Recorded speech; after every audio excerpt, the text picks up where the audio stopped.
इतिहास में कुछ कहानियां ऐसी होती हैं जिन पर यकीन करना मुश्किल हो जाता है। आज हम एक ऐसी ही कहानी की बात करने वाले हैं, एक ऐसे राजा की कहानी जो एक बहुत ही ताकतवर साम्राज्य के चंगुल से निकल भागा।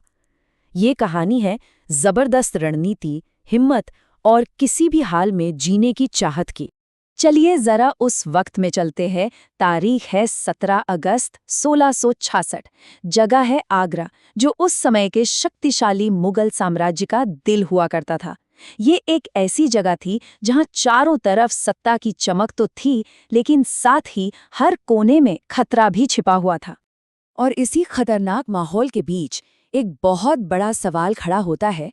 एक राजा जिस पर हजारों शाही पहरेदारों की नजर हो, वो आखिर गायब हो तो हो कैसे सकता है? आज हम इसी असंभव से लगने वाले पलायन के पीछे का राज जानने वाले हैं। और इसका जवाब जितना हैरान करने वाला है, उतना ही कह सकते हैं दिलचस्प भी।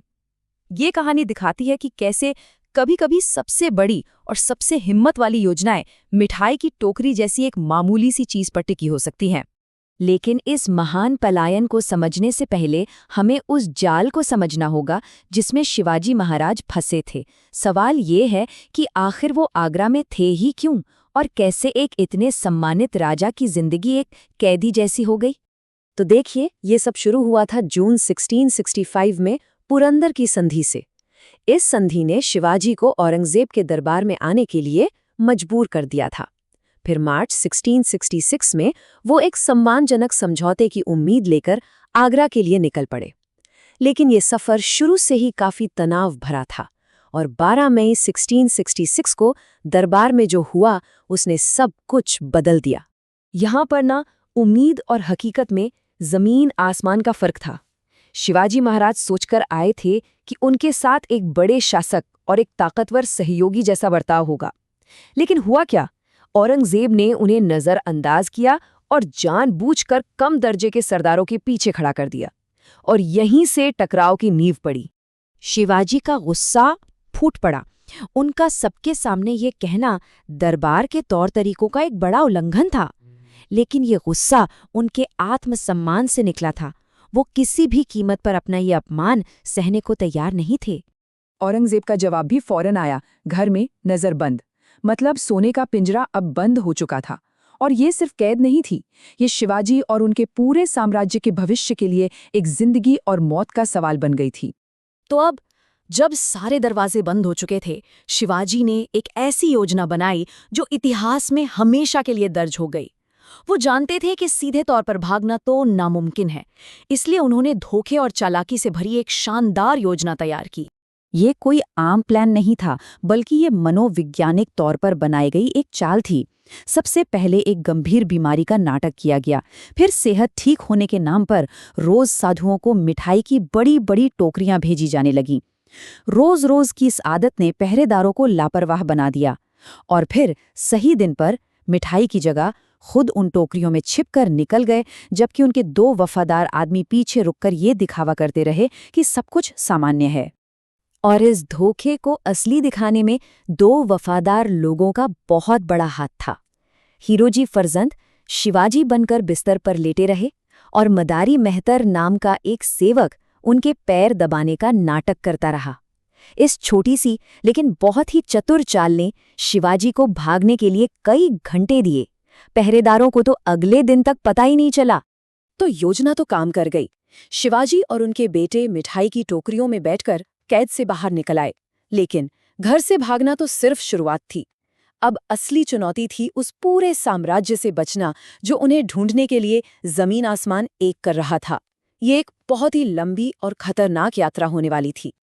अब जाहिर सी बात है, औरंगजेब को पूरा यकीन था कि शिवाजी सीधे दक्षिण की तरफ अपने घर की ओर ही भागेंगे। इसलिए उसकी पूरी फौज ने दक्षिण की ओर जाने वाले हर रास्ते पर पहरा लगा दिया और तलाशी शुरू कर दी। लेकिन शिवाजी हमेशा एक कदम आगे की सोचते थे। उन्होंने वो किया जिसकी किसी को उम्मीद नहीं थी। वो दक्षिण जाने के बजाय उत्तर की ओर मथुरा चले गए। ये उनकी शानदार रणनीति का एक बेहतरीन नमूना था कि हमेशा अपने दुश्मन को चौंका दो। लेकिन सिर्फ रास्ता बदलना काफी नहीं था। जिंदा रहने के लिए उन्हें अपनी पूरी पहचान मिटानी पड़ी। उन्होंने अपनी दाढ़ी मूछें मुंडवा दी, पूरे शरीर पर राख मल ली और एक साधु का भेष अपना लिया। इतना ही नहीं, उन्हें अपने छोटे बेटे संभाजी को भी सुरक्षा के लिए मथुरा में छोड़ना पड़ा और ये अफवाह भी फैलानी पड़ी कि उनकी मौत हो गई है। सोचिए, एक राजा के लिए ये कितनी बड़ी कुर्बानी रही होगी। उनका ये पूरा सफर खतरों से भरा हुआ था। मथुरा में एक पुजारी को उन पर शक हो गया तो रिश्वत देकर उसे चुप कराना पड़ा। एक गांव में एक ऑफिसर ने उन्हें पकड़ लिया तो हीरे और माणिक देकर अपनी जान बचानी पड़ी। पुरी में तो एक घोड़ा व्यापारी उन्हें पहचान ही गया तो उन्हें पैसे उसकी तरफ फेंक कर वहां से भागना पड़ा। हर मोड़ पर पकड़े जाने का मतलब था मौत, और हर बार बचने के लिए जबरदस्त हाजिर जवाबी और हिम्मत की जरूरत थी। जरा इस बात पर गौर कीजिए, 3 महीने, लगभग 2500 किलोमीटर की पैदल यात्रा, और वो भी दुश्मन के इलाके में। लगातार डर, थकावट और हर पल मौत का साया। ये किसी भी इंसान के लिए एक बहुत बड़ी परीक्षा थी। और फिर महीनों की इस खतरनाक यात्रा के बाद वो हुआ जिसने किंवदंती को जन्म दिया। जब शिवाजी वापस लौटे तो इस पलायन का असर इतना गहरा और इतना तुरंत हुआ जिसकी किसी ने कल्पना भी नहीं की थी। आगरा में औरंगजेब गुस्से से आग बबूला था। ये सिर्फ एक कैदी का भागना नहीं था, ये उसके अधिकार और उसके साम्राज्य की इज्जत पर एक जोरदार तमाचा था। और दूसरी तरफ 20 नवंबर 1666 को रायगढ़ किले में एक थका हारा साधु पहुंचा और उसने शिवाजी की मां जीजाबाई से मिलने की इजाजत मांगी।